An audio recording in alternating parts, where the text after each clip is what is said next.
Hello again, tugwaye ikaze kuri Mukire TV, aracyari Mr Sam nk'ibisanzwe. Tugiye kubwira ku bintu ukwiriye kwibuka mu kubika ibikoresho byawe by'ubuhinzi. Mukire TV tubagezaho ibintu bijyanye n'ubuhinzi cyane, ibikoresho, ariko reka tugaruke ku kuntu ugomba gufata n'ibikoresho byawe neza, kuko ibikoresho ni ibintu by'ingenzi bidufasha kubona umusaruro mwiza mu buhinzi. Ntabwo twabyirengagiza uburyo bikoreshwa n'uburyo byitabwaho kugira ngo umusaruro ukomeze kugenda wiyongera. Reka tukubwire noneho ku bintu 10 ugomba kwibuka mu kubika ibikoresho byawe. 10 things to remember in installing tools and equipment. 10 things to remember in installing tools and equipment. Icyambere, we have designed place for each kind of tools. Ugomba kuba ufite ahantu heza cyane uzabika buri bwoko bw'ibikoresho. Urugero, ushobora kugira ahantu uzabika imipanga, ahantu uzashyira amasuka, ahantu uzashyira ingorofani. Nukuvuga ngo ugomba gutegura ahantu heza cyane uzabika buri bwoko bw'ibikoresho. Cya kabiri, store cabinet should be label and preset correctly. Storage ugomba gushyiramo ibikoresho byawe igomba kuba yanditseho. Nukuvuga ngo ahantu hari amasuka ugashyiraho nk'icyapa kiranga ko hari amasuka, ahantu hari ingorofani ugashyiraho icyapa kiranga ko ari ingorofani, ahantu hari umupanga ugashyiraho, mbese ni nk'ikimenyetso kigaragaza ko hari icyo gikoresho. Ushobora gushyiraho icyapa kibivuga cyangwa se ukagishushanya nk'ahantu nko ku rukuta kugira ngo umuntu uhageze amenye ibikoresho bihari. Cyangwa storage cabinet should be labeled and placed correctly. Cya gatatu, store tools near the point of use. Ugomba kubika ibikoresho byawe bijyanye n'ukuntu bikoreshwa. Niba ari ibintu bikata nk'imipanga ukwabyo, amasuka nabyo ni mu bintu bikata ukwabyo, ingorofani, ibintu nk'ibyo. Cya kane, before storing, wash and dry tools properly.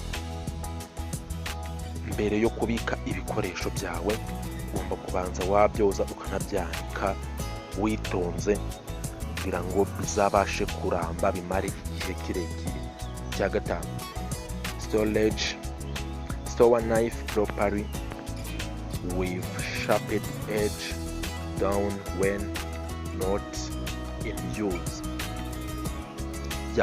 Ugomba kubika ibyuma kijya gice gicyaye kikayerekeza hasi kugira ngo umuntu uhagera ataza kuba yakozamo nk'ikiganza cyuma kikaba cyamukata. Store knife properly with sharp edge down when not in use. Igice gityaye cyangwa se mu bugi ugerageza kubyerekeza hasi kugira ngo umuntu ataza gukozamo nk'ikiganza. Gatandatu,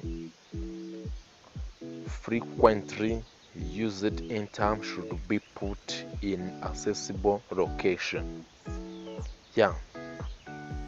Nukuvuga ngo ugomba kubibika neza cyane ahantu hari stock, bigaragara ko ari stock. Kandi bikaba bishobora kuba byegereye stock, ikaba yegereye ahantu ubuhinzi bwawe bukorerwa.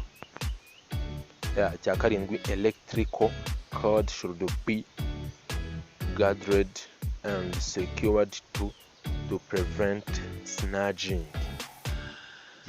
N'aka ngaka ni akantu kubahirizwa cyane mu kubika ibikoresho. Nukuvuga ngo hano ni ukubibika ukurikije ukuntu bigenda bikenera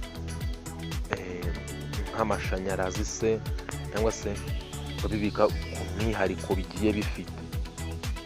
Twe turi kubabwira muri make gusa ngira ngo ni ibintu bigaragara, nawe ushobora gusoma ibintu tuba twakusanyije cyane mu bitabo bigiye bitandukanye, kugira ngo bize kubafasha gusobanukirwa neza cyane. Yes, electrical cord should be guarded to secure to prevent snatching. Ubwo ngo ahangaha muri make nko kubika ukurikije ku mwihariko bigiye bifite. Cya munane, to avoid moisture collection, cutting blood should be sown vertically. Mu kuyirinda moisture cyangwa se nk'ubuhehere cyangwa se uruhumbu ruza ku bikoresho byawe, matugira inama yo kubibika mu buryo bihagaritse. Ni urugero nk'umupanga aho kuwurambika hasi ushobora kuwegeka nko ku rukuta. Iyi ni inama batugira ahangaha, aho kuwurambika hasi urawegeka ku rukuta kugira ngo uwurinde uruhumbu cyangwa se kuba wazaho nk'umugezi. Cya cyenda, metal equipment can be second one another after drying. Ibintu bijyanye n'ibyuma ahangaha nabo batubwira ko tugomba kubibika ku ruhande rumwe ukwabyo, kandi tukabibika tumaze kubyanika byumutse bimeze neza.